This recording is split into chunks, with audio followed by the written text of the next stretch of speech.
A while back, I covered Gungrave, a decent but substanceless action game that while fun, just lacked enough content to make picking it up worthwhile. Well, here's the sequel, Gungrave Overdose, which seeks to amend these problems by delivering more of the same, just in a greater amount with more extras. An extremely smart move was releasing the game at budget price, ironic considering there's enough game on offer to warrant a full purchase, but that isn't indicative of it being good. Overdose picks up 3 years after the events of the first game, where Brandon Heat, also known as Beyond the Grave, wiped out the crime syndicate Millennium, and their production of the drug Seed. It seems a new party is trying to infiltrate society with Seed yet again, and that just can't happen. An older Mika, the girl from the first game, revives you while you're introducing her friend Spike before you're confronted with the additional playable characters of Juji and Rockabilly, 2 gunmen or dead men of similar build to that of Grave. Because of reasons, you guys all join up forming a somewhat uneasy alliance to end the traffic of Seed, resulting in some frankly wacky stuff. The game's story is told through a combination of either FMVs, which are recently well done, or comic-like panels where mission plans are laid out and plot details are revealed. I've got no issue with this, at least for 2004, but some of these character portraits, what the fuck? Performances, at least on the English side of things, are pretty good, with some fun, campy deliveries, yet still containing emotional authenticity. The failing is in the writing itself and the scripting of the characters. Juji's meant to be a cynic, which is cool, but instead he comes off as a massive arsehole by constantly getting pissed and shouting in every single cutscene. This shit is way too melodramatic for its own good. It might just be me, but the audio quality seems to fluctuate between characters, as if some were recorded with inferior equipment, which wouldn't surprise me as a game with this budget. You don't understand anything. That's enough, Spike. But it's all right.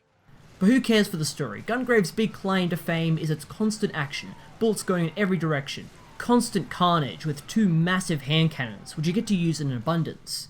That was something the first game lacked in its abrupt length. Overdose resolves this issue by taking about 3 times the original's length, which sounds like a lot, but it's really about 6 to 8 hours. Mechanically and design-wise, not much has really changed. You proceed linearly through levels, firing constantly at swarms of different bad guys, occasionally fighting a boss at the end. Grave control's alright. He's an appropriately heavy mother that can tank damage with ease. There's no deep tactics or maneuvering besides shoot dodging, a la Max Payne, which you'll use a lot. Though very brief, you fire faster while on the roll, thus inflicting more damage, and since you can continually do it, throwing yourself around the map while blazing away is actually quite effective, especially in boss fights. Basically, why wouldn't you do this over the standard running and gunning? Well, for one, the chaotic frenzy of Grave shooting everyone everywhere without a single pause is pretty fucking cool. Besides just shooting, you can make it up close and personal by swinging your carry case or tombstone to make room and stun tougher foes like armoured shock troops. As you may have already seen, you build up some insanely high combo counts, and you'll need to keep them up besides getting a high score as they fill up your number of demolition shots. Short, extremely powerful attacks that also level up from simple area of effect attacks with short animations to mini cutscenes of Grave delivering major hurt. Awesome. Effective use of demo shots makes a big difference, as some stages become really hard if you're not preserving a few. Boss fights become much more manageable when you can slow down time to dodge attacks and hit them fast and hard. What's more, they'll refill your health, which quickly diminishes after you've lost your shield.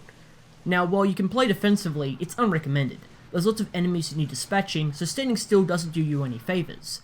The roster of enemies has much greater variety this time around. Weaker Mafia thugs that work as cannon fodder are replaced by mutated bullet-soaking abominations in the late game. You've got rocket troopers protected by heavy armor and tough sword-wielding guys that are ready to wreck your shit, both requiring ranged and melee attacks to properly deal with.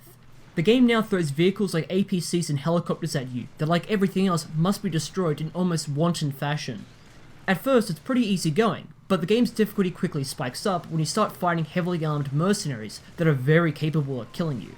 The environments themselves are simple but are full of destructive objects that gradually degrade from gunfire, essentially turning whole stages into war zones. You're encouraged to break shit as it too increases your combo, allowing maintaining it a straightforward affair. Graphically, Overdose keeps a decent cel-shaded presentation. It definitely isn't the best, but the modelling and artwork are distinctive in the good kind of way. There's some nice tracks that play occasionally, though often during gameplay it's silent or almost muted. Alas, the best ones are repeated way too much and start degrading you before long, turning cool jazz rock tunes into yawn fests.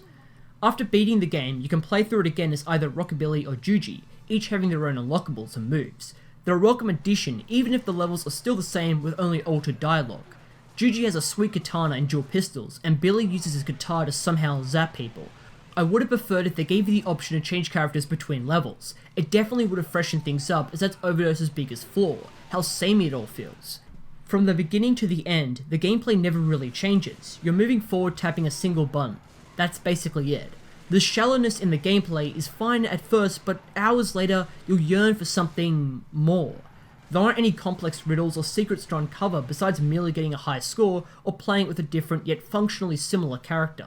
Maybe I'm just spoiled for choice or a massive nitpicking faggot, but there are plenty more action games that offer far more features than Overdose. This is probably one of the contributing factors that led it to being relatively obscured and forgotten.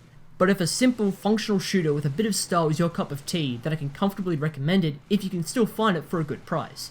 Or you're just a fan of the anime that wanted to see what's what, and if that's the case, well, sorry to disappoint.